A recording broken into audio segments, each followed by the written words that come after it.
So when Momoshiki told Boruto that he'd be losing everything at some point in the future, he really meant it because he's losing his own anime as well. Alright everyone, Sanju Che here and welcome back to the channel where, as you can tell, we'll be tackling Boruto episode 292 and the second to last episode of Boruto part 1 as the powers that be would, have it. And to be honest, I had big expectations for the animation when it came on to last week's episode, but the animation was okay, but I think the thought process that a lot of us who are watching this anime like associate with, oh, part 1 of Boruto is ending on 293. These last few episodes must have some sick animation, but that doesn't seem like it's going to be the case. I'm cautiously optimistic to see what this episode has to offer. And again, it's not that I had a massive problem with the animation for the last episode, but when it comes down to these last 3 episodes, you would expect, like, personally, I was expecting like episode 65 or Barren Mode Naruto levels of animation. And as a manga reader, this episode is going to be should be an epic episode, so let's see how they handle it. Of course, be sure to rate, comment, and subscribe. Let me know your thoughts on this episode. And if you've read the latest chapter of the Boruto manga, because prophecy time has arrived.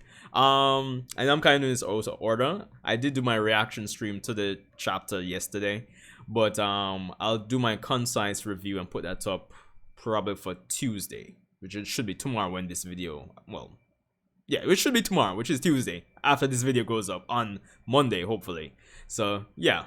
But anyway, let's get into it. Alright. Interesting panning shot there. If there's one thing about last episode, the art was definitely really good, if nothing else. Yo! What's with that? Yo, I'm loving the echo effect. Pull that up. Sorry. Bro.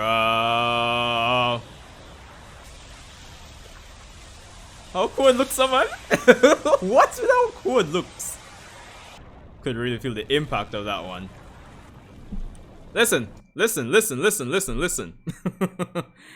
If nothing else, Momoshiki at this point in the story for me genuinely redeemed himself as a menace to society. That's all I'm saying. He genuinely redeemed himself.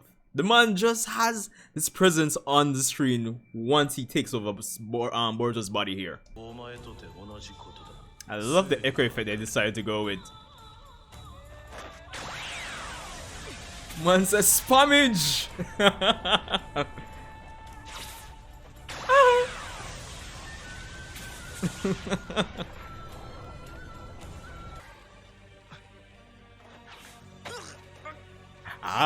CTNO! Man said, alright. Yo! Man taking a page out of Yusuke Urameshi's book. Yo!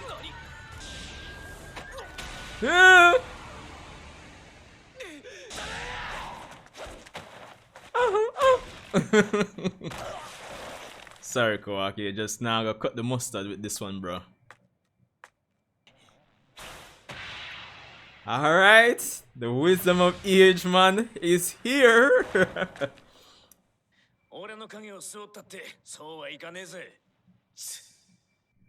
Was that the case? I'm sure I've seen Momoshiki absorb shadow possession before. Am I getting it wrong? Was that a case where he put the shadows on their bodies and that's why they could absorb it? Because I'm pretty sure I've seen him do it before. And even more recently in the manga, they kind of made a point of him being able to, well, spoilers from anime only. I mean, I would imagine everybody who's watching is a manga reader, but spoilers. But I would imagine even in a situation with Kawaki more recently, it was hinted that he could absorb shadow possession with karma, but his hands were tied literally, so he couldn't really use his karma to absorb. So that seems odd. Hmm. Why Naruto look how weird to me, bro? I know it's been meme that it's like elf Naruto or whatever, but yeah, though the way it's drawn just look how weird.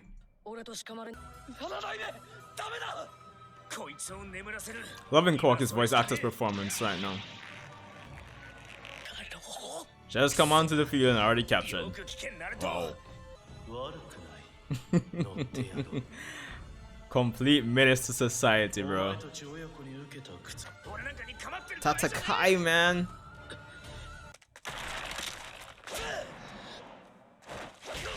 That's these slow animations, bro. Stop it. Calm down. What's with that high kick? Yo! Voila! Is this man folding his arms? Bruh.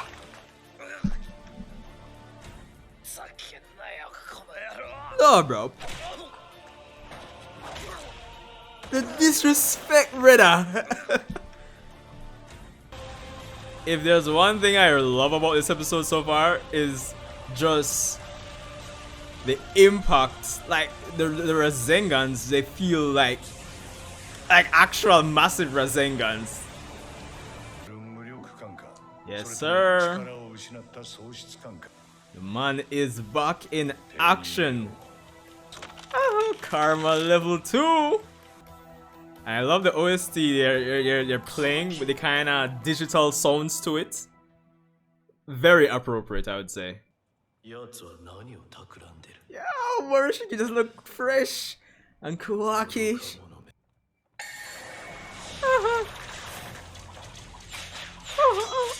Daikokuten. Just like the man that violated you and Sasuke. Yes, we know, Naruto. Stop it. Alright. Getting some nice hand to hand. Oh. Yo! Oh. Alright. Oh, watch out. Kind of feel reminiscent of Kakashi versus Obito, I'm not gonna lie. Alright. But like, I get some extended fight scenes and thing at least. Yo! Yo, alright. Stop it. Yo! Watch out! Yo! Ow! Sukune Kona, bro. Daikokuten. Alright, we are up the animation. More no. Yo!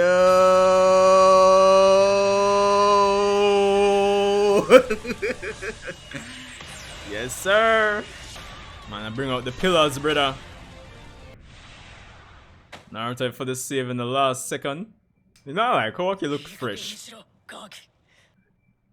Naruto's voice actress giving a nice performance, so not gonna lie. So move off, youth. I don't feel story this anymore. Me everybody sing since sliced bread now. Move aside, Naruto, bro. Ooh. Well, guess we can wrap up and move on to Saruto. No, right? Alright, everyone, so that was episode 292 of the Boruto Naruto Next Generations anime Hunger, and I must say, definitely a good episode. I think there's so many things that are happening in this episode that really contributed to it really being good for me, but let's see where to start. So first off, I will say that from a production value standpoint, the animation definitely was a step up from last week. Especially in the second half, the latter half of this episode, rightfully so, given the the amount of action that we got and the additional fight scenes that we got between Momoshiki or Borushiki and Kawaki. So that was really appreciated. Now, I will go on to say that when it comes on to the expectation in animation or just overall visual quality when it comes down to these episodes, that I think the fan base would have kind of cemented in their mind, or maybe unrealistically expecting. maybe, maybe not. But for the last 3 episodes, I think persons, including myself, were expecting like a episode 65 or episode 175 or even something on par with Barry and Mode, those episodes, you know. And even though the animation was a step up from episode 291, I still don't think it was on the level of those episodes. Granted, there were some tidbits here and there when I saw they really ramp up the animation, like that section where, you know, Borushiki was flying towards, you know, the end of right before the final clash that they had there with the Rasengan and his, you know, his arm. So yeah, but overall, yeah, the animation still I don't think is up to the level of those, you know, fan favorite episodes, I would say. The art does continue to be solid, very consistently good, to say the least. Now, all of that aside, and the cliche Sanjay Uchiha thing to say about these episodes, the OST choice. The OST choice was really good too, especially in the beginning. But anyway, that aside, this episode like just works for a lot of reasons. We have, first of all, Momoshiki joining adding to the chaos on the battlefield as he takes over Boruto's body. And for those of you who remember my thoughts, my reviews, my discussions from maybe at this point a year ago, I think it would have been the last chapter of 2021. Yeah, you would know that how strongly I feel about Momoshiki making his appearance in this arc, in these scenes. Momoshiki, for me, I think came back or resurfaced in this episode, in this section of the story with a vengeance, because the way it's the combination of being in Boruto's body what do the young people say, the Boruto drip. But it's a combination of him being in Boruto's body, his physical appearance, how he's dominating and controlling the field. I think Momoshiki really commanded a presence on screen when it came on to this section of the story, and by extension in this episode. He really just came onto the field, dominated, and just took control of things, and I think that makes us much more invested in Momoshiki. And because of the combination of factors that make him look that much more impressive on screen compared to, I would say, in the, you know, the Chunin exam arc or the Boruto Naruto the movie, I think it kind of helps to set up and sell Momoshiki as a more legitimate threat. I mean, of course, it's been established that he's, you know, the karma is slowly taking over Boruto's body, but I think his presence in this episode just really helps to remarket Momoshiki as a villain and someone who's going to be around for the long term and somebody to really, you know, be afraid of. So I think that was the real big tidbit when it came on to this section. Momoshiki just remarketing himself, and of course, the way that they did or animated the massive Rasengans in this episode to really show the difference in power between when Boruto's using the karma, even when he's tapping more into it, compared to the true Otsutsuki power of Momoshiki, it really helped to sell that commanding presence that Momoshiki had on screen. Because those Rasengans, they were really, you could feel the impact of them. Honestly, it just really helped to sell whatever Momoshiki was selling in this episode, and I definitely loved it. Now, of course, Naruto and Shikamaru enter the field, and I think one of the things, even though I myself was also frustrated with this section of the story where Naruto and Shikamaru was concerned, because I had my hopes of that they come to the field to really contribute. Yo, Naruto hasn't fought in a while, we'll get to see him fight and everything, and you know, he comes to the field and he's not able to really do much. He's been put in a situation where his hands are tied, so to speak. But I think on a subtle level that kind of helps to sell the idea that, again, this is no longer Naruto's story. We're at the tail end of progressioning into it being fully Boruto's story, and I think that was a reminder of that. It didn't really go along the lines of Naruto really coming to save the day, more or less. So there is definitely that. Now, the thing that makes this episode work wonderfully as well is because of the setup the last few episodes, well, from 290, from the start of the arc till now, I think it's a setup that's been done between the characters of Kawaki and Amado when he was speaking about, you know, taking back a new karma and speaking about Kawaki's mental state, etc, etc. We see that come to fruition through Ada's admission that Amado restored Kawaki's karma when he restored his arm, and it seems like Amado did some psychological tactics to put Kawaki in this situation where if he just wants it enough, he can remanifest the karma. So I think that has the added benefit of painting additional layer, additional picture or impression to us, the audience, about Amado and his character and the lengths he'll go to, or at least how he'll go about achieving his objectives. You know, he's not the straightforward combative type, but you still got to be aware of him, the psychological tactics of, you know, just planting that seed of doubt, that seed of want, that seed of wanting back power in Kawaki's head, and seeing it manifest in this episode. So there is definitely that to actually take from this episode as well, more about Amado's character and just the payoff to that set of conversations that Amado had with Kawaki, and even Kawaki's train of thought since coming back from the fight with you know, Ishiki and Momoshiki, well, at this point, what, 70-80 episodes ago? So yeah, that's wild to think about. So I definitely love that as well. Now, of course, Kawaki having karma again sets the stage for a lot of things, I would say, because now he's in control of the battlefield, it seems. And while Kawaki up to this point for the last string of episodes has more so been powerless and had to be, I guess, pushed around by those around him, whether it be for the positive or whether it be negatively, he now has the ability to, you know, decide where the narrative can go or will go on some level at least. And I think with the complete my objective by all means because you guys can't do it type of attitude, that should be setting the foundation for the potential set of conflicts that we'll be getting when Boruto Naruto Next Generations Part 2 drops, honestly. So a lot of foundation building in terms of potential character interactions going on, which I definitely love as well. Now, of course, Borushiki versus Kawashiki, if you could put it like that. And honestly, this was fun to see. I love the extended hand-to-hand combat scenes. We did get hand-to-hand in the manga, but we definitely got it extended here for this episode, and it was definitely lovely. Very reminiscent of Kakashi versus Obito, if you ask me.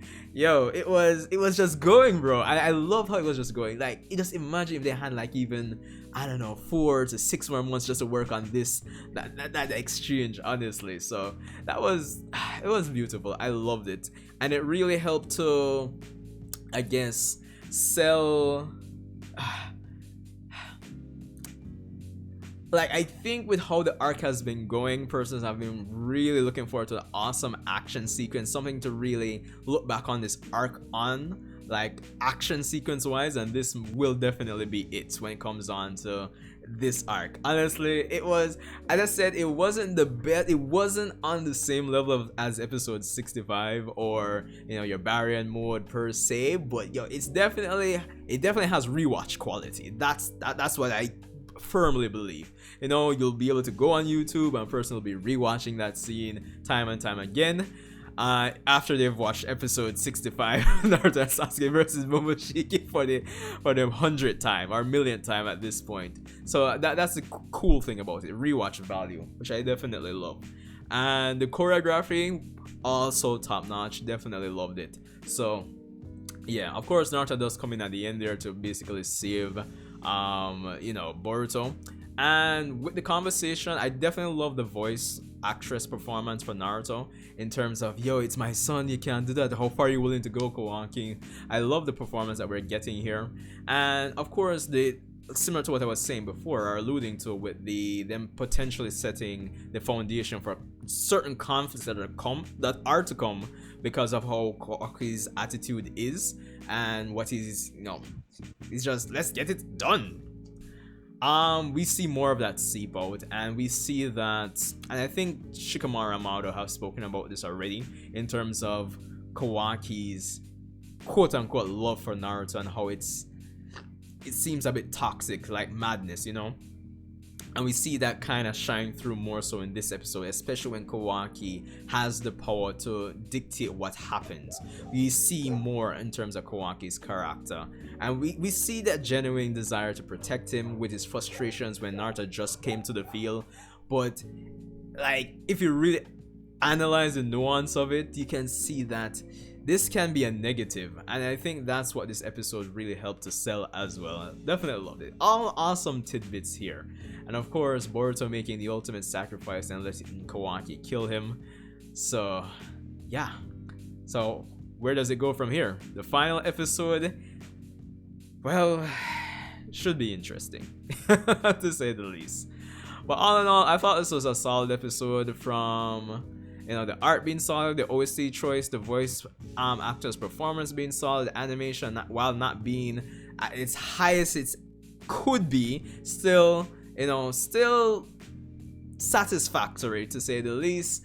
Of course, just more foundation building for the future of the story when it comes on to the characters of Amado, Kawaki, you know, Momoshiki really establishing his presence or re-establishing his threat. You know, how important and threatening he really and truly is in the minds of the audience for the long term. Just that reminder, remarketing and rebranding himself. So all in all, the episode was definitely a solid one. I don't have much to complain about. As I said, animation probably could be more, but that's what it is. But anyway, I think I've rambled on long enough. Hope you guys enjoy my reaction and my overall thoughts when it comes on to Boruto episode 292. So yeah, I need to get some sleep. Work in the morning as of this work in the morning. I'm literally recording at 2:43. So yeah. Anyway, Sanjay Uchiha, I'll see you in the next Boruto video.